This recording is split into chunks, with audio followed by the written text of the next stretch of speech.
everybody, and welcome to Project HR, a podcast dedicated to building better workplaces. Project HR is brought to you by Projections and IRI Company. IRI helps organizations navigate workplace challenges, improve employee engagement and productivity, manage labor relations, and implement effective communication strategies to achieve their goals. For more information, you can visit Projections online at projectionsinc.com. I am Jennifer Oraquah, Director of Business Development for IRI, and your host for today's episode of Project HR. Now, there's no doubt that in recent decades, our workplaces have come a long way with regard to discrimination. On so many fronts, we've become more aware and more enlightened, and while we still have a way to go, we are at least making progress in all areas. In all areas, that is, but one. Age discrimination is real. It's widespread, it's insidious, and up till now, it's been largely hidden due to a low rate of reporting. But today, as the largest demographic America has ever seen, the baby boomers, begin experiencing the effects of ageism for themselves, we can expect that rate to grow. It is, in fact, time to talk about ageism. And that's why joining us today is Patti Temple Rocks, founder of Temple Rocks Consulting and author of I'm Not Done. It's time to talk about ageism in the workplace. Patti, welcome to Project HR. Thank you, Jennifer. Happy to be here. So, Patti, I want to know first off, what prompted you to write this book? Well, I think I sort of woke up and realized that there was a problem out there. And it came about, frankly, because I observed something that had probably been happening around me for much longer than when I realized it. And I'll tell you the story about that, which is basically I had gone to work for a very large Fortune 50 company, and my boss at that company was the first woman to break through, the glass ceiling and was part of the C-suite. Had a very big and important role, and one of the things she did was bring me onto her team, and together we were doing great things, honestly. And then I noticed what seemed sudden to me was that she was suddenly not being invited to certain meetings that she had been invited to in the past. She was being sort of talked over. Her input wasn't sought in ways that it used to be sought. And it literally just didn't make any sense to me. It was baffling. And I happened to be at a work-related, cocktail party one night, and the CEO who had hired her or put her in that job was there. And I said, what, I can tell something is going on. What's going on and how can I help? And his response both bothered and sort of alarmed me a little bit. The first response was, well, don't you see this could be good for you? And of course, I didn't like hearing that, because I don't think any among us wants to see our success come, at the expense of somebody else. But Sure. the second thing he said was, and I called her Angelina in my book to protect anonymity, but he said, Angelina's been here a really long time and she's been awesome, but I think she's just, I think she's just tired. And that might not have bothered me so much if I hadn't known it to be just patently false. That was not a word that anybody would ever use to describe about her. I used to call her the Energizer Bunny. Like, she had more energy than anybody I knew, was always taking on more challenges, was always finding, working mom, working, highest levels of her career, everything. Like, tired was not true. It wasn't true then. It's not true now. But I realized that what it was a little bit was a subtle synonym for age. And what he meant by tired was, well, she's 55, and that's the time when people are supposed to start to leave our company. And that's when I just said, something's up here. And my antenna was much higher, and I started to pay more attention everywhere. And I did start to realize that there was a very subversive force at play in my workplace and in other workplaces that basically was discriminating against people of a certain age. And that's exactly why I decided to write about it, because I didn't think it was being talked about or understood. And I felt like that had been going on for a very, very long time. So why write it now? I mean, obviously that happened several years ago. Are you seeing a shift in the workplace? Is there a generational shift? Why write it now? Well, now here's where my own personal experience. So on the one hand, I was observing something, and then I actually felt it a little bit. And so when that happened to my boss and friend, I thought, okay, there's this thing. I've got to make sure it doesn't happen to me, which maybe was a little bit of a selfish self-preservation thing. But at the time, and you're right, this was, many years ago now, I started looking at research, and I started trying to find things to read and understand about ageism. And so what I found was there was this universally accepted narrative that all the literature was about your second act and how to reinvent yourself for this second act in your career. And when, Right. and basically what wasn't being written about that was how to reinvent yourself for when they decide that you're no longer, that it's time for you to retire, not when you decide that you want to retire. Hmm. And Right. so at first it seemed plausible to me that I might get to a point where maybe I will want to, open an art gallery somewhere, or maybe I will want to go do something that follows my passions a little bit more than my training and my vocation. But what none of the literature told me at the time was this element that I mentioned about not having a choice in that of when Hmm. that is. Hmm. If I want to do that, I want to do that when I feel like I'm ready because I've accomplished what I want to accomplish. And so for me, what happened is I was given a so-called promotion in a job where my job at the time was like totally in it. I was running a business, I was running a P&L, I had lots of people reporting to me, and every day I woke up like just in it, is the best way that I can describe. And so Hmm. this promotion felt like a sideline job a little bit, and it wasn't a pay cut. I mean, there was nothing about it other than the fact that I just didn't feel ready to be in a less meaningful contributing Hmm. role. And so not sort of recognizing lots of things like my job had already been promised to somebody else, I turned the job down, which created an uncomfortable situation for my then boss, who said, "Why wouldn't you want to do this? I don't even get it. It's a great job. How much longer do you want to work anyway?" um, and and that's when it hit me, like, okay, the problem with everything I've read so far is it puts all of the burden on the worker, on the employee. And Hmm. I think the problem is with the employer, who Mm. needs to change what they're doing and change the way they're thinking about it. So that's literally the audience I had in mind when I wrote my book, Yeah. was, helping people, but mostly getting a business to change. Well, and on that note, what does age discrimination look like today? If we're sort of, getting our feelers out and making sure that we see it, what does it look like? Well, it's hard. It's hard to see. I mean, I describe it as sneaky and subtle. Like, if you think about the story that I told about my friend, like, what if he'd come to her and said, I think you're 55 now. I think you're too old. Oh, that's ageism. That's wrong, isn't it? Of course, but that's not usually how it works. So this marginalization thing, I can't emphasize enough, is what it most often looks like for people, where you don't even realize it, but you're slowly but surely being given less opportunity to seem relevant. And so then Mm. it just becomes this vicious cycle where you start to doubt yourself. Well, maybe I'm not as relevant, or maybe I'm not, I don't have my edge like I used to. Well, part of the reason you don't have your edge is because you're not in the right meetings to be having these conversations. So I think that the whole marginalizing people and putting them off to the side a little bit is what it more often looks like. But it can look like, okay, boomer, you know, you're not with the times. Or it can look like little comments like, I don't think this person is going to, is very digital. Mm. Or Mhm. it can be literally things like, we have training to do, but we're going to do most of our training. And if companies that are honest, they realize they tend to spend the money on people under 40 for training, Mhm. because there's this spoken bias that the old can't teach an old dog new tricks thing is Mhm. true. So Mhm. it looks like where we're spending our training dollars. It can even be as subtle as how we're planning our parties. Are we planning our parties, not recognizing that we have an age diverse employee set? Websites rarely reflect people with gray hair in them. They tend to Hmm. mostly reflect shiny new faces. Sure.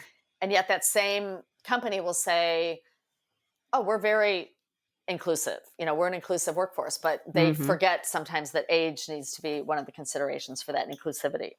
Yeah, definitely. So what are the impacts on a worker on the receiving end of this kind of discrimination?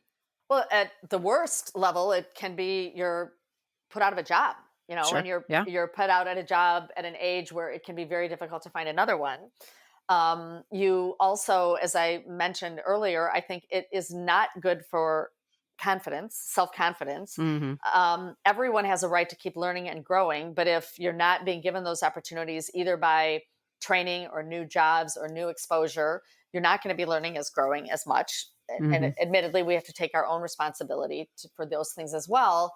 But when you see them being given to younger employees and not being given to older employees, that should be a Right. pretty strong signal that this is a workplace rather, that might have some, and it's not always conscious. I do believe that much of it is not ill-intended.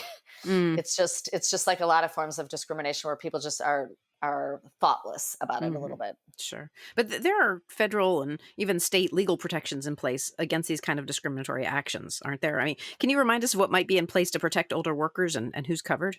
Yes, it actually it's governed by the EEOC, the Equal Employment Opportunity Commission, and it's been around for close to 50 years now, I think, and Mm, it protects workers of all ages, but the protected age class is 40 plus, which I think is much younger than many people would expect it to be. But I will also tell you that from research and my interviews, people start to feel it at age 40 mm, as well. It's not as hmm bad, it gets worse later. But the other thing that, and this is important to understand, age discrimination can happen at the young level too, which is, if you are a younger employee not being given opportunities because you're perceived to be too young, but you think you have the capability, hmm or what often hmm happens is you're doing the same job as somebody older, but you're paid less because you started less. And, Right. there are also protections that protect younger folks as well.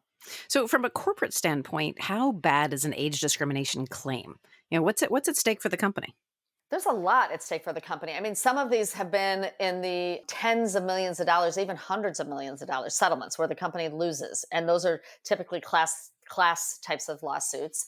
But the average claim, even if it's settled, costs a company $200,000. Hmm So there's money at stake. But I think what a lot of times people don't think about is there's also other things at stake, including culture. Everybody watches, and so just hmm because somebody might feel like, well, I'm in my 30s, this isn't happening to me. If they see it happen to somebody in their 50s, they're going to have that much less confidence in their employer because they're smart enough to realize I'm going to be 52 at some point hmm in my Yeah, career. And so it can affect one's trust in their employer and the overall culture. Not to mention, it's a huge distraction.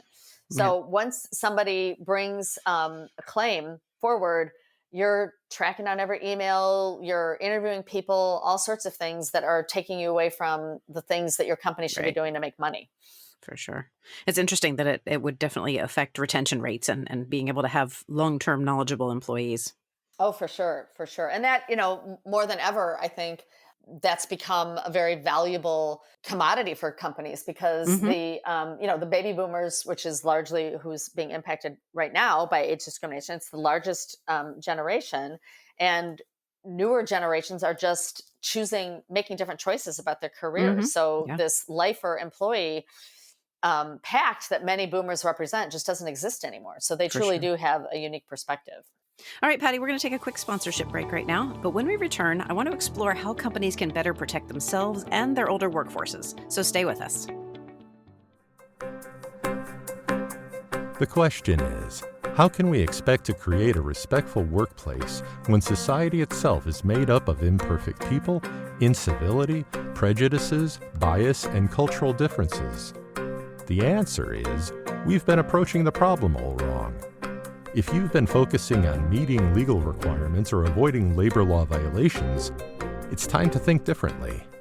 Projection's newest harassment prevention program, The Respectful Workplace, is online learning for employees and supervisors that goes beyond mere legal requirements for harassment training to cover discrimination in every form, including ageism.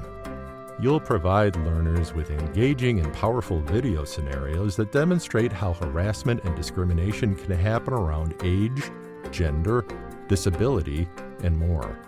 You'll ask them to react and respond and understand the forms these culture killers can take. When you implement the respectful workplace, you'll empower your entire company to create an ideal culture that demonstrates inclusiveness, fosters creativity, and motivates success. Learn more about how the Respectful Workplace e-learning can provide cost-effective and powerful training for your organization at therespectfulworkplace.net.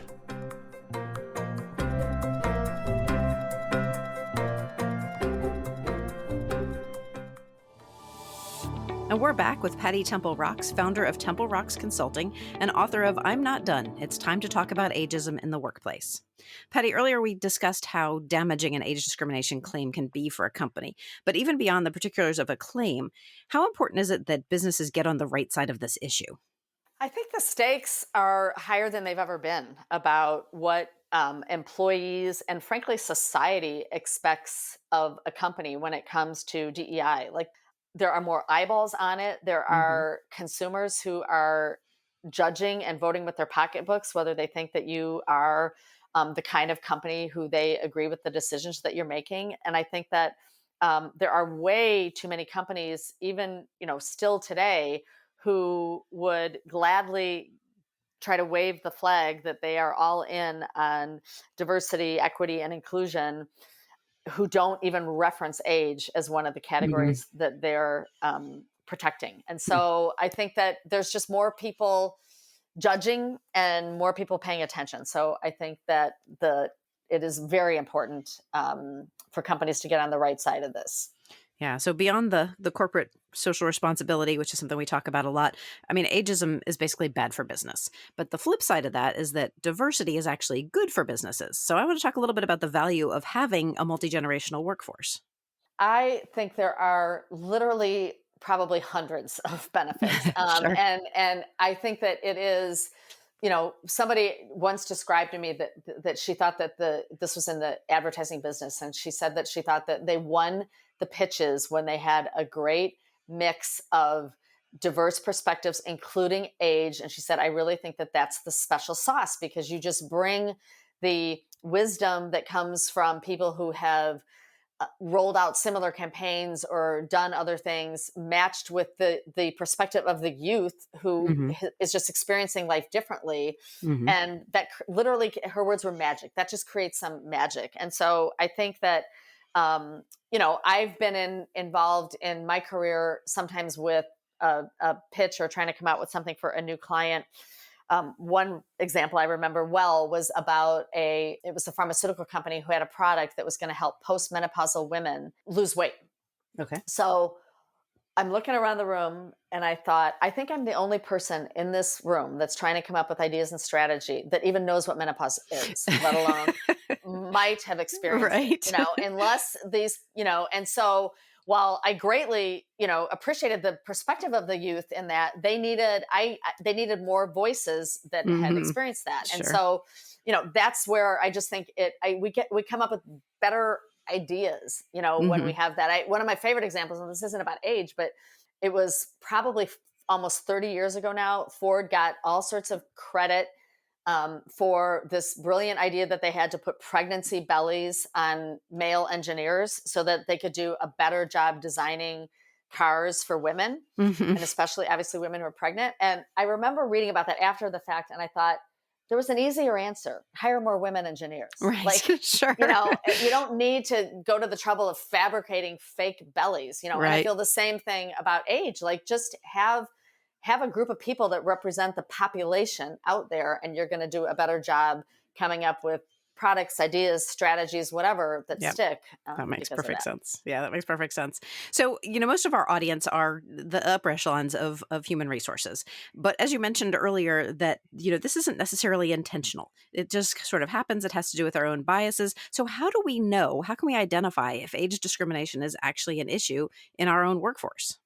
I think one of the most simple things is literally to do an audit based on age. So if we tend to do those things based on gender and racial profiles, but we don't do them based on age. And so I worked with a company who recently did that and discovered that they were in no way mirroring the population, as I just talked about. So they have tried to make a very deliberate effort to retain their older workers and even recruit older workers. So I think just doing a simple audit where you kind of look at where you stack up versus the population demographics of the market that we're in is one of them. I also think that there are just, I call it the mirror test in my book, but it is things like, look at your website, Mm. talk to people in exit interviews, find out like how did people feel like they had a choice about when they retired, or did they feel pressured to retire at a certain age? Mhm. And again, just kind of being open to asking the questions and having conversations. And one of the other Mhm. things that I've learned is that like it is, for whatever reason, nobody feels comfortable having the conversation about when do you think you might want to stop working. Mm. So it becomes this big mystery, unspoken secret that the employee is afraid to say, I think I'd like to work less in Mm. 5 years and maybe Mhm. completely stop working in 10 years, because they're afraid that that will brand them as not committed. Mhm. And then they don't get new opportunities or bonuses or things like that. And the manager is afraid to ask the question because they're afraid they might ask it in the wrong way and potentially put themselves or their company at risk. So Mhm. it's just like this big hidden conversation that everybody would benefit if it was much more out in the open, and people felt free and safe to talk about it. So, beyond just having the conversation and being open to the conversation, how do we actually prevent age discrimination? Like you gave the example of somebody being afraid to say, this is my plan, this is my life plan, this is where I'm going, because they're afraid they won't be, included, they won't be, trained at the same way somebody else who hadn't said that. So, what needs to be in place to prevent this kind of discrimination?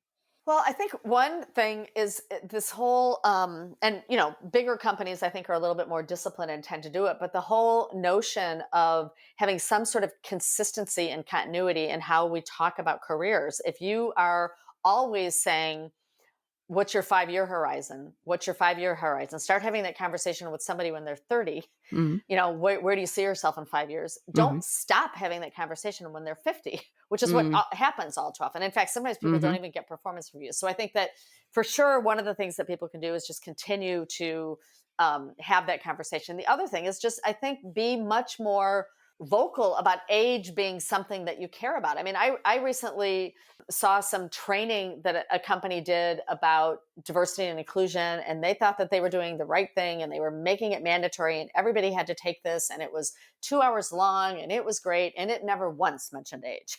Yeah. So make sure that your policy talks about age, that your training talks about age, even just acknowledging that it is a potential area where people can either overtly or covertly be practicing discrimination will go a long way. Hmm. And then as individual employees, I think one of the regrets that I have is that I would go back to tell my 30 something self and even my 40 something self is that when I saw people, and I have, if you could see me, I have air quotes, retiring. Hmm. And if they were 50 or older, my immediate reaction was, well, good for them. Right. They Right. did it. And now I realize they might not have wanted to retire. They might not have had the money to retire. This might have been, marginalization out or outright, and so now Hmm. I think that for those people where I personally feel like I am a close enough relationship or a trusted relationship, I literally ask them, is this what you wanted? Is this the timeline you wanted? Hmm.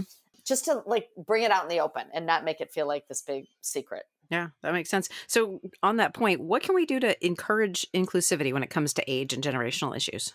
Well, I think again, it comes down to just being much more deliberate about it. So the same company that I talked about who did the census, the employee Hmm. census, and realized, okay, we're skewing much younger than the actual population, and they happen to be an advertising agency. They created an employee interest group that is literally devoted to the topic of age, and people of all ages are welcome.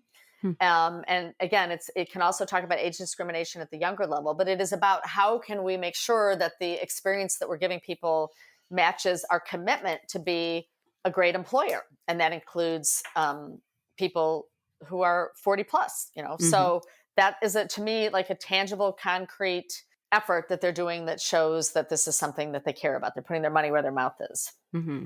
All right. So you kind of alluded to this a minute ago about starting to talk about a 5-year plan when people are in their 30s. But when do you suggest talking about age discrimination with the workforce as a whole? Is this something that needs to be done at orientation? Is this something that they need to be trained on all along? Do you do it as early as possible? What would you suggest? I think it should be certainly part of any orientation, presuming, which I think any, best in class company does, that a DEI conversation is part of orientation. So again, I think it's just a matter of being very explicit that age is one of the things that we want to make sure that regardless of a person's age, that they have a positive experience. So I do think that it is, for sure should be now known to every employee the minute they walk into the organization that this is a priority.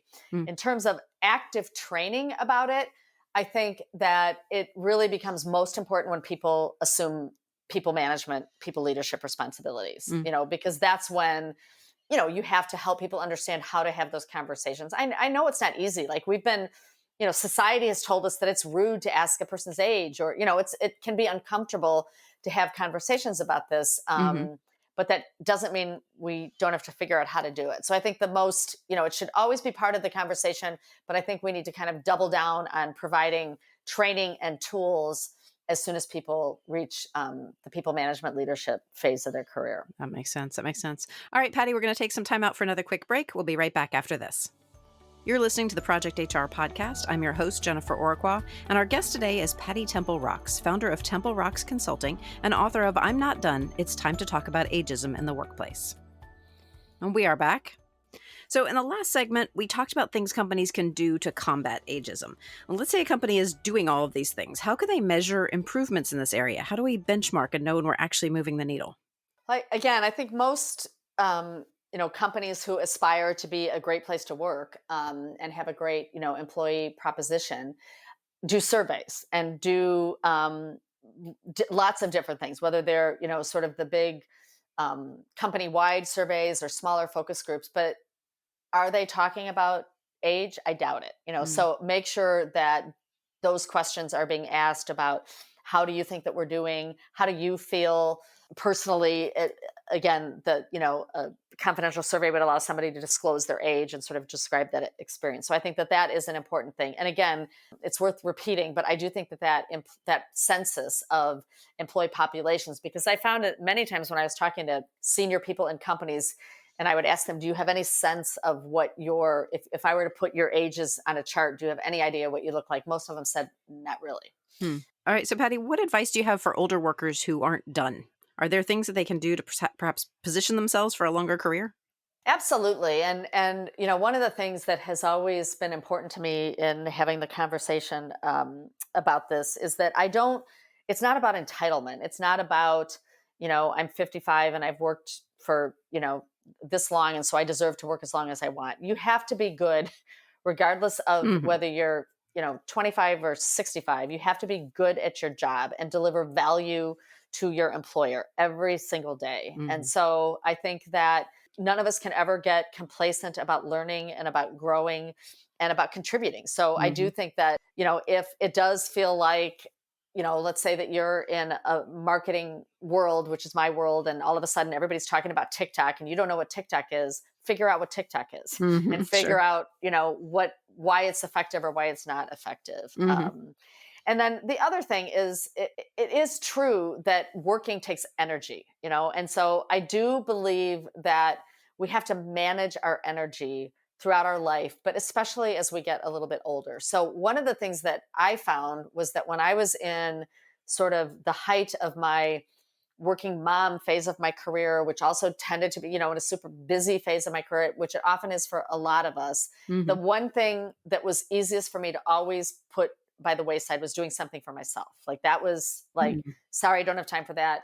I'm up at 5, but it's because I've got to get everything ready for my son to take to school. And then I got to get to time. And now I am much more dedicated to doing something for myself to give myself energy. So for me, that's exercise, and that makes me just feel ready to take on whatever the day has to bring. And I think that is one of the gifts of getting a little bit older, is we tend to have a little bit of relief on some of those other demands of our time. And so use that time to do something that gives yourself self-confidence, energy, makes you feel good. I love those. Those are all great advice. So I want to shift the topic a little bit. You're the founder of Temple Rocks Consulting. Can you tell us what Temple Rocks does?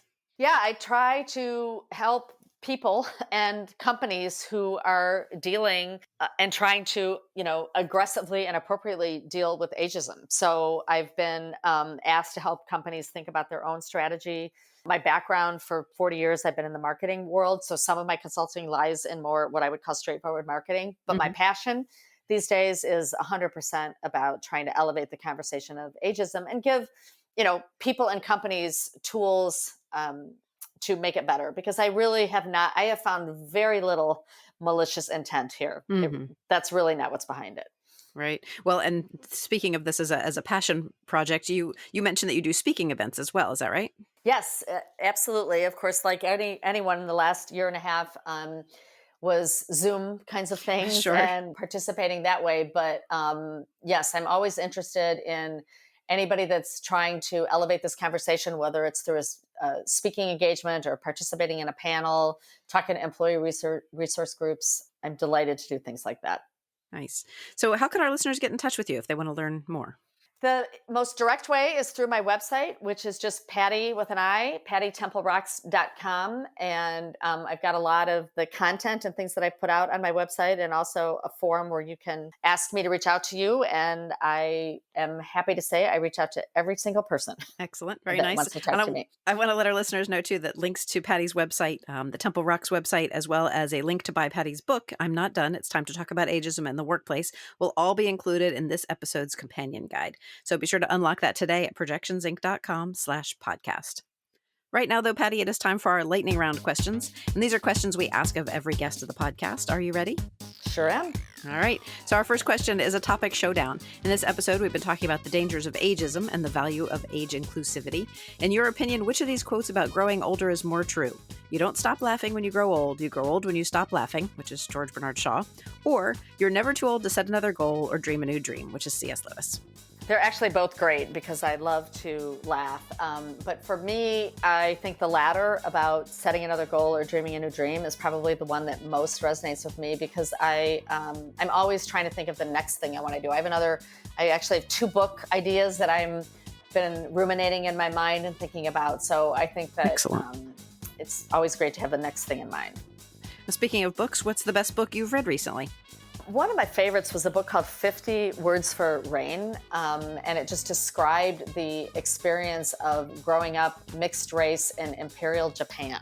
And it's told over many decades, so it has lots of twists and turns, but I think it really helps with that feeling of getting inside somebody else's head and understanding truly how bias can manifest itself in a lot of different ways. It's a novel, but it was really good. Sounds excellent. So tell me, what's your favorite thing about being a consultant? Well, that's an easy one for me. It's just the ability to say, yes, I'm so excited, or no, thank you, this doesn't fit with what I want to do right now. So it's just that element of a little bit more control of my own time and my own choices. Nice. And so on that note, what's the best piece of advice you've ever been given? It was from my mother many, many years ago, who was a stay-at-home mom and watched, I think, with great pride to see like how different the world was when I was making my way through it. But one of the things that she said was, I've been watching you and I've decided that I think you can have it all, but maybe not all at once. And I think that certainly proved to be true for me. Excellent. All right. And our final question is, who or what inspires you? For me, it has been, my son youngest is 24. And so I'm past the age of young kids at home and homeschooling and all that. But I work with a number of working moms, some working dads too, but it's been mostly working moms who I think have been through hell and back, to be honest, in the last year of trying to make it all work, of being, focused on their career, but also having the challenges of raising children when you don't know from day to day whether they're going to be in school or out of school, or in daycare or out of daycare. And it's just been really, really tough, I think, on them. And so I'm inspired by their fortitude of just getting through it. For sure. All right. Thanks so much for joining me today on this week's episode of Project HR, Patti. Thank you so much. I enjoyed talking to you. And thanks too to our listeners. And once again, this is your reminder to grab the companion for this episode at projectionsinc.com/podcast. If you'd like to be on Project HR, or you know someone who would, feel free to email us, projecthr@projectionsinc.com. And last but certainly not least, to make sure you never miss an episode of Project HR, we hope you'll subscribe to the podcast. Drop us a line, leave us a review, or simply give us a handful of stars wherever you get your content. That's it from me for now. Let's make it a great day at work.